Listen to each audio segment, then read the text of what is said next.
Dharmartha Arogyamulam. Science of medicine deals with preventing and curing disease and preserving health.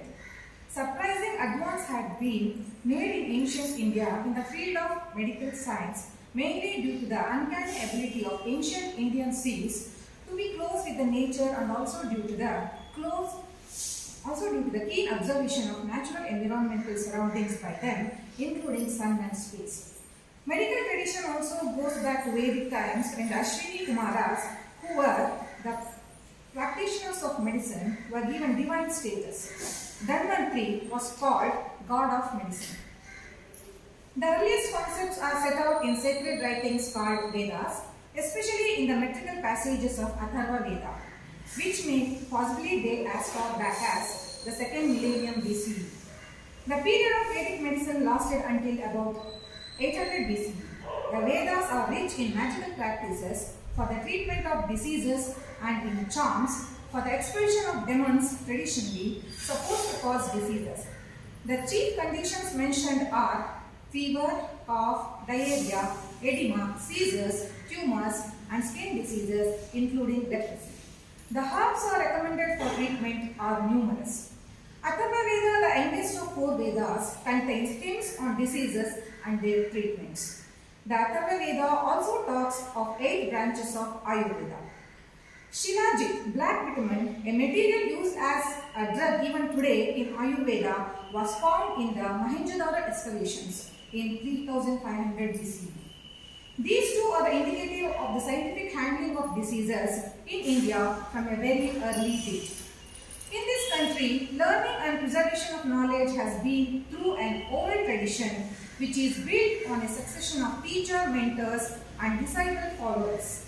In the field of medical science, these teacher-disciple lineages are traced to 3 original teachers: Atreya, internal medicine; Dhanvantri, surgery; Kashyapa, gynecology and pediatrics. Some of these teacher-students had defined the prevailing practice, chosen to document what they had heard, seen and learned. The teachers to whom we owe the survival of the ancient knowledge are Charaka in 1st century BC of Atreya's school, who codified the precepts and practices in internal medicine. Shushruta in 6th century BCE of the Dhanvantri school, who codified surgical practices. Varvata in 6th century AD of the Kashyapa school, dealing with the gynecology and pediatrics. The 3 epochal works, Charaka Samhita, Shushruta Samhita and Ashtanga Hridaya, of these illustrious authors are referred as the Brihad Trayi, the big 3 of Ayurvedic literature. Then there is the Lagu Trayi, the small 3 made of Sarangadhara Samhita, Madhava Nidana and the Bhava Prakasha. Charaka was called the father of medicine. Charaka was born around 3000 BC. He is believed to have been a wandering Buddhist monk and physician and was one of the principal contributors to the ancient art of science of Ayurveda. Charaka was the first physician to present the concept of digestion, metabolism, immunity and the fundamentals of genetics. He studied the anatomy of the human body and various organs and calculated 360 as the total number of bones, including teeth, present in the human body. Charaka never just treated diseases. He would first study all the factors, including environment, which influence patient's disease, and only then prescribe a course of treatment. To this day, Charaka called the father of medicine, and he is famous for his power of illuminate the reason for the illness with the lamp of knowledge and understanding. During the 9th century, the Charaka Samhita was re-edited by Dridabala, who added 17 chapters in therapeutic section, 2 sections on pharmaceutics, kalpa, and success in treatment, siddhi, from various treatises. Shushruta was called the father of plastic surgery. Shushruta was one of the earliest surgeons in recorded history. He lived in 6th century BC, nearly 150 years before Hippocrates, and left a book, the Sushruta Samhita, explaining the surgical methods. In his book, Shushruta described how to pull the teeth, how to fix the broken bones, and how to fix the blockages of the intestines. Shushruta was the first physician to advocate what is today known as caesarean surgery.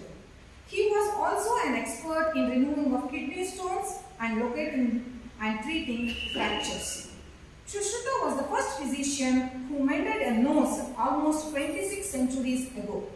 The technique he used is not very different from what a plastic surgeon uses today. The two great epics, the Ramayana and the Mahabharata, are valuable treasures and records of Indian culture, contain a lot of information on medicine prevalent in those days. In Ramayana, the emergence of Dhanvantari and medicine find a mention. When Lakshmana was injured in the battle, Vaidya Suhain examined him and treated him with some herbs having miraculous powers. In Mahabharata, there are references of Atreya and many points of similarity are observed with respect to the Shushruta Samhita. Puranas has come into existence by AD 1030. Medical material in them seems to belong to the Gupta period. Panini in his grammar mentions certain terms which provide information about the state of medicine at that time. Buddhist literature, Vinaya Pitaka, Deepavamshu, Mahavamsha and other provide glimpses of the practice of medicine among the Buddhist monks. Ayurveda, the concept of integrated health. Ayurveda literally means the science of living, longevity. Ayu means life and Veda means knowledge. This indigenous system of medicine which dealt with ideas about diseases, diagnosis and cure differs from other systems like allopathy and homeopathy. It is solely based on herbs and herbal compounds which were available in plenty thanks to bounty of nature. Ayurveda, a scientific system, is its differentiation of identification of the cause of illness and corresponding treatment. The Ayurvedic concept believes in preventing the diseases rather than curing them.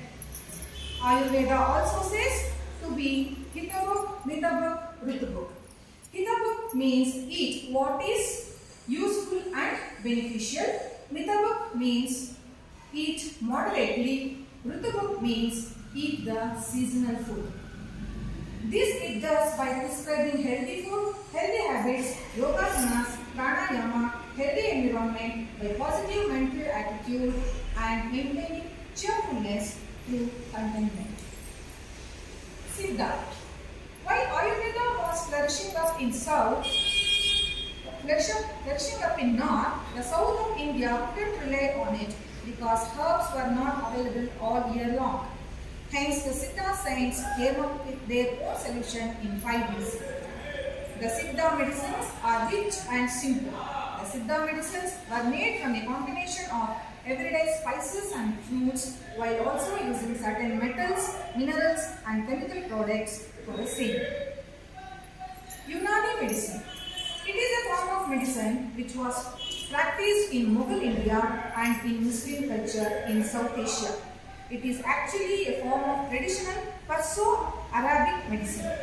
This medicine enjoyed royal patronage during the Mughal period, which helped in its spread to different parts of India. Yoga. The scientific evidence of yoga practice is traced back in Indus Valley civilization in 3000 BC, which is pre-Vedic age before the Aryan civilization started to flourish in the Indus subcontinent. This might seem like an odd pick for the medical contribution, but considering it as one of the most life-affirming practices that exist. Yoga is the first form of exercise known to man. It was practiced in order to stay fit and to achieve peace of mind, hence prolonging the health of the body. Combining various asanas and self-disciplines, the aim of yoga was to relieve the body's stress while also maintaining the overall fitness of the body. Yoga has gained immense popularity in recent years and is practiced worldwide, and thus it has benefited the world on the whole. The UN has proclaimed June 21st as the International Yoga Day by passing a resolution on December 11, 2014.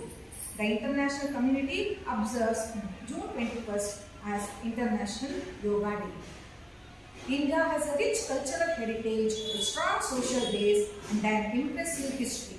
Her contribution to medical science over ages cannot be underestimated. But today, we seem to have lost our zeal to contribute. Very few medical students are going for full-fledged research, and very few contributions are made to the medical science. Let us try to rectify it and try to contribute something for the sick. Only then we can claim to be true descendants of Charaka and Shishruta. Jai Hind. Thank you.